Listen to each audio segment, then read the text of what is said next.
vous avez annoncé une nouvelle aide de 4 milliards d'euros et une montée au capital d'Air France-KLM à hauteur de 29,9 %, permettant à l'État de redevenir le premier actionnaire de la compagnie.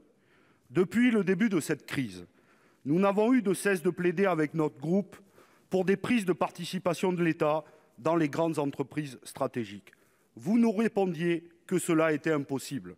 Votre position a manifestement changé, mais vous avez perdu 1 an.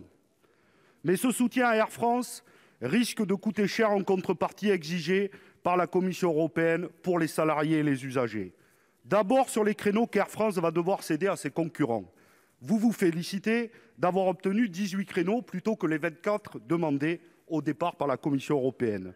Mais exiger d'une entreprise en difficulté qu'elle cède des créneaux, même peu fréquentés, et même à des compagnies répondant à certaines exigences fiscales et sociales, qui n'est pas l'avis de la Commission européenne, cela ne va faire que l'affaiblir davantage dans l'avenir.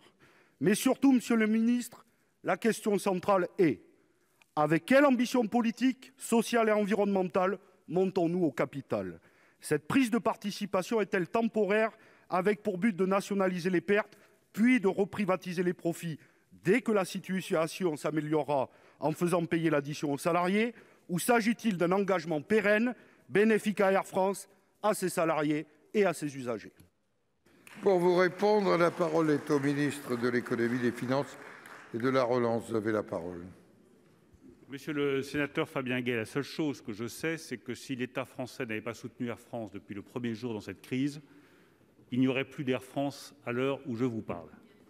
Donc l'État français, à la demande du Premier ministre, à la demande du Président de la République, a pris ses responsabilités. Il a estimé que Air France était stratégique, que les 40 000 emplois derrière étaient stratégiques, que l'impact sur le tourisme et sur la capacité à avoir des aéroports de classe mondiale avec Orly et avec Roissy-Charles de Gaulle était absolument stratégique. Et donc nous avons pris cette décision d'un soutien massif à Air France.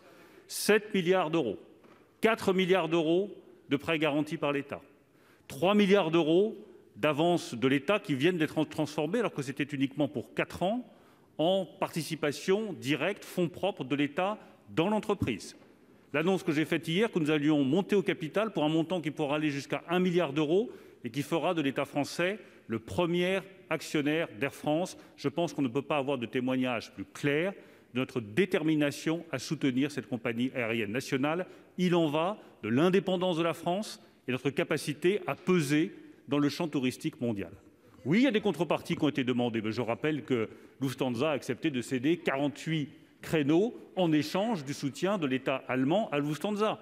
On nous demandait 24 créneaux, nous en avons obtenu 18, soit 4 % des créneaux d'Air France sur Orly. Il me semble que c'est un accord qui est équilibré et raisonnable. Nous avons également obtenu un point clé, c'est qu'aucune compagnie qui fait du dumping social ou qui fait du dumping fiscal ne puisse avoir accès à ces créneaux aériens qui seront cédés par Air France. Et croyez-moi, je serai très vigilant sur le respect de cet engagement qui a été pris par la Commission européenne. Quelle est l'ambition de long terme? C'est une excellente question, elle est très simple. Faire d'Air France la compagnie la plus respectueuse de l'environnement de la planète, demander à Air France de renouer avec les bénéfices et d'être une compagnie compétitive, parce que nous ne pouvons pas demander aux contribuables français de soutenir Air France à hauteur de plusieurs milliards d'euros sans demander en contrepartie qu'Air France renoue avec les bénéfices et avec le succès. Elle en est capable et elle va y arriver. Monsieur Gay.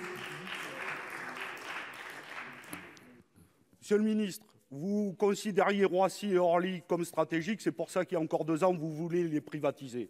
Mais sur la réponse, pas un mot sur la suppression des 8 500 salariés prévus à l'horizon 2022. Pas un mot pour les 30 000 emplois menacés dans la zone aéroportuaire de Roissy, notamment des sous-traitants d'Air France. Pas un mot sur les salariés d'Air France qui vont rester et qui vont devoir rendre leur congé ou voir leur salaire gelé pendant 5 ans.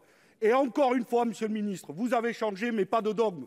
Vous restez enfermé dans votre dogme néolibéral qui consiste à donner de l'argent public pour payer les licenciements et le massacre social.